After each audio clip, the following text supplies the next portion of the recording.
hau sa pui ro khom tu nei lo hi kan rama an tam to a hlom khop pathian in min veitir ve ma wangin Mizoram ko ran le politics dar thalang ti hi min ziak tira covid ve chung zong khan hi ka zia kani chu ta chuanin ka soi ve chu Mizoram ti chetu chu pu chairman chief minister za om tak le minister te le voina Exodus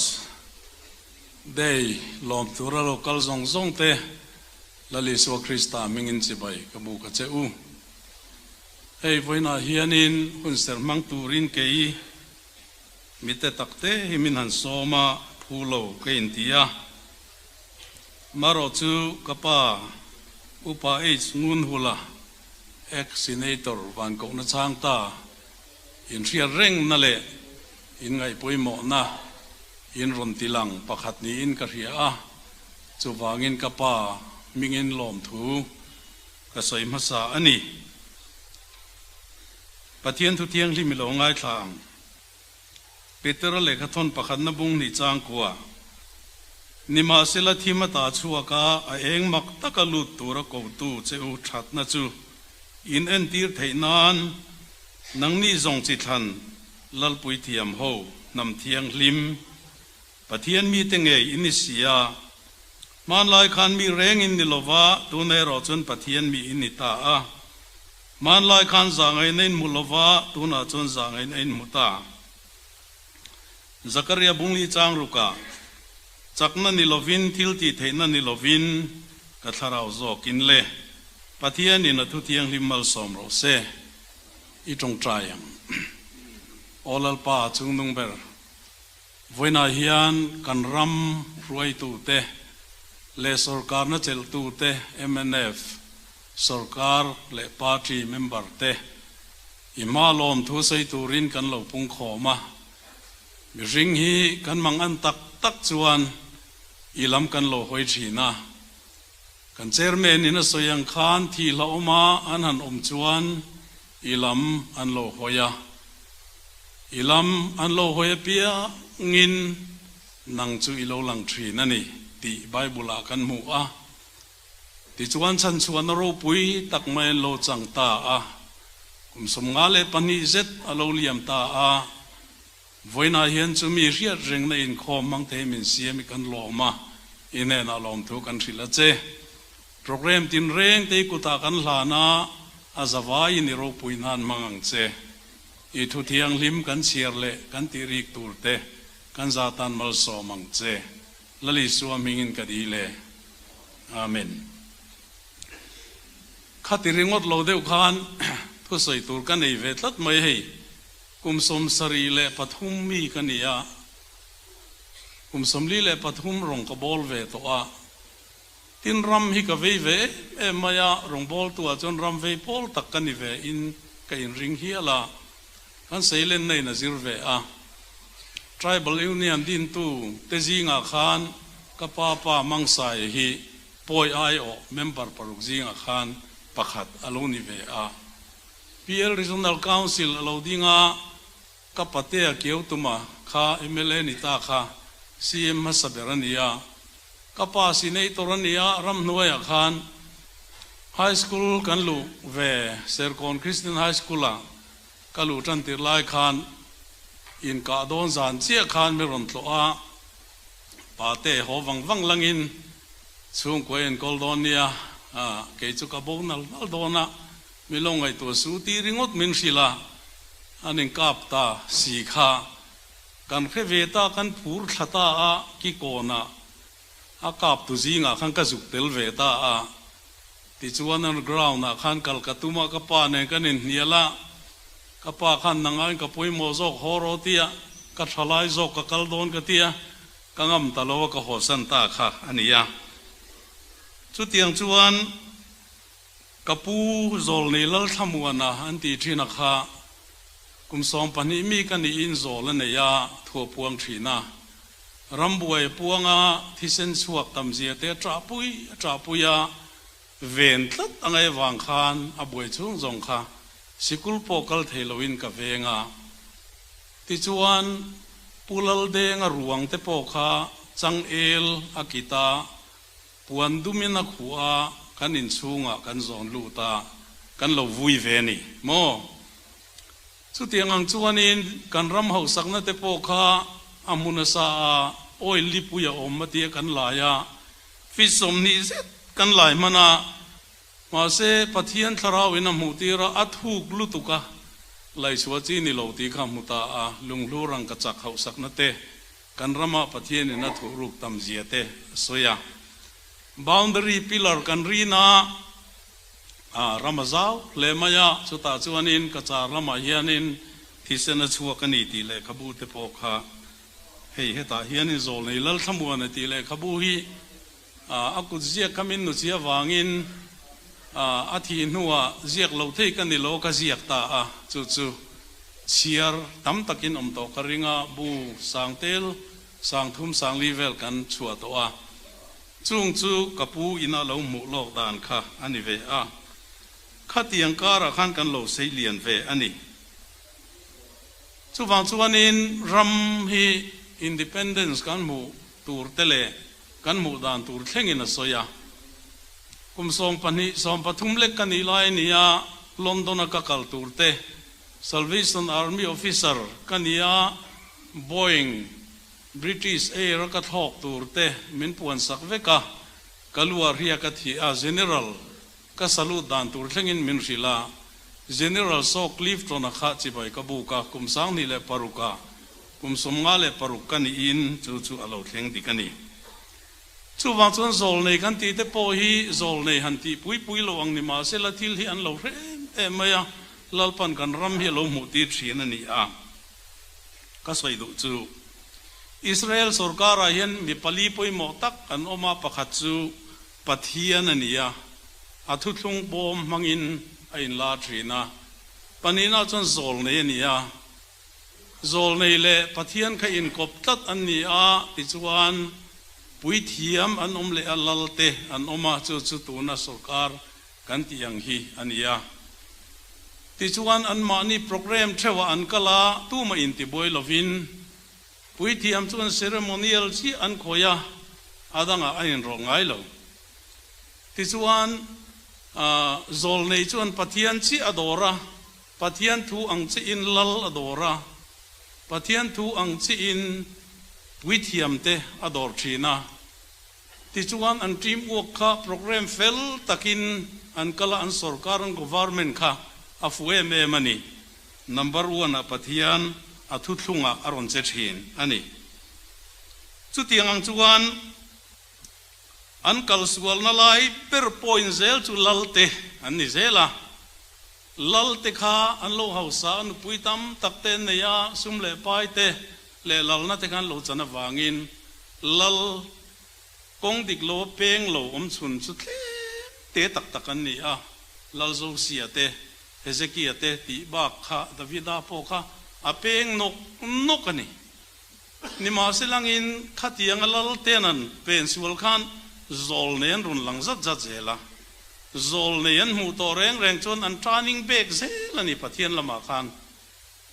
chu tiang an du to lowe ro chuanin pathian in rem nge an ram kha chiat na rap thak takin aron tlak boka an lalte an tlom boka mi puyan ruma lalen thak sek thinani ti kha kan ria chu Israel te sarkar an tluk chiat na kha ani ti chuan Mizoram po hianin poimo tak pali kan neya pakhat na chuan pathian ania pathian chu athu in bible aronin lara chu pathian kan mu thei chu bible hiani chu chuan eng kim hero rel du vek mai pathian thu hian thlen phak lo ne tum reng reng lo mu thei ani lo ma se bible kan nei tlat pani le na chuan ko ran omani ko ran chuan pui thiam na athoka pui thiam na chia athok turani tin sarkar om le chu chulalte kan ti kha ni ta tin sarkar chuan pathian trina in ro an rel bokanga ti chuan NGO an omle ta a mi pui ai o ani chu tiang ang mi pali te chu in cho fin mi lova in dip dal mi lova program a arang che wakal tur kha an ni kan ni a sang zere somriat palia pathian in minzong chhuaka kan mola kan bala kan abok milula nam kan ni kan in do reng kan re theilu tuk tlat ma se pathian in chanchin tha in minzong chhuaka khongai nei in lekha kan thiama kan lo sanga tlom ngai na konga te lekha thiam na konga te economica te kan lo hausa independent hial kan move ta a adik tak chuan nam revival hi MNF ya thlen tu in nia ke chu MNF kan i to lova congress po kan i lova eng party ma kan i lova pui thiam kan i a nam revival Mizoram thlen tu chu MNF te hi in ni kapa meu po changche fasom le pani min ne ya au paberin high school ka kal dek deka high school headmaster khan silaya po chhuak dai mai khami revival khatu manan dol zolo kan ramale khathiam zong khan khami nam revival a khan an thovek an tho suo mai silong zir line lo chhuak ke ni hial po tlan kan du ta chu tiang ang chu khen tu te kha MNF party te hi in ni a UT kan ni a straight kan ni a pathian mal som na kan dong zela ni ma silangin tuna hian pathian ina min kai ruina kongkha adik tak chuan kan dai pel ta deu vekani zep tur omlo sarkar kal to zong te voina mi thleng po hian kan dai pel deu veka sum hinga le mailangin kan thi san don tho thowa mi ring hian kan dol lova hau sakna te po hi kan zo chuang lo chuwang chuanin hau sa pui ro khom tu nei lo hi kan rama an tam to a hlom khop pathian in min veitir ve ma wangin Mizoram ko ran le politics dar thalang ti hi min ziak tira covid ve chung zong khan hi ka zia kani chu ta chuanin ka soi ve chu Mizoram ti chetu chu ko ran ruai tu pastor ho salvation officer ho te pastor ho te le politician hi kan ni kati 90 deu mai thei ma se na kati lo ke chu kan ni na dik tak ani awangin pastor ho in ko ran pol ram hi kan khel na se me maya kan then rang vekani ko ran angin tu ma kan in lungrol lo kan doctrine kan in sual tira kan in debate thula kan in ava kan in sual lo chawani kan ram thim area ni selangin dik tak chuan missionary feel pakhat dam pareng pui ringota po English medium pathum om member kan du fi kan in tlom siak uniform kan sem ko khan hi dik tak chuan Paul feeling ko ran feeling hian min ti se em maya in khel kan thiam khop mai hei kan sim lo chuan kan chedon politic po khel kan tum zel ko ran kal sualian politics party zong hi fan lo reng anei lo chu tiang ang chia chuan politician po hian politics in khela political party in ruichila in en nom lo ani in assembly house te dik tak chuan kalo thir zia ka mai ngai lo a chang chuan kalunga ya a chang chuan kazak ke tak ngel po hi chuwang chuan kan ram ruai tu kan politician tele pastor level a hian revival training back athen lo chuan kan ram hi kan chevek don ti hi katlang au pui velai tak ania pathian ne na ka le khabu hi politician zong min chiar ti ro ka dia in lei thadu mangsi lova chu wang chuan soi na hun min pero ka tia hei ka soi tamaya tuna po kapangun hulazara min soi tira kalom khop mai hemile khabu yen eng wangin nge MPA fa ko ran lian pali antel ve du lo ti ka zia achana om eng kim mai politicalize vek khiana kala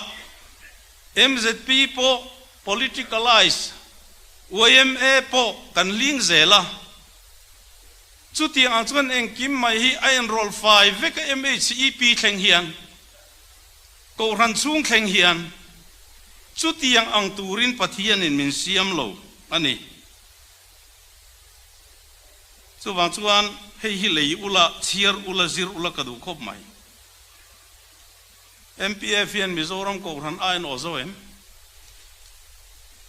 eng wangin nge antel du ang turin thil akal them ti te hi ngai tua atul le mayang chuwanin tuna hi chuanin kan mabak chu nam revival masakhen tu in niang tak khan atop na kan soi du chu revival lo thleng le tur hi a oma chumi lo thleng le tura chuan nam revival sathlia mai ni lo Mizo Christian National Revival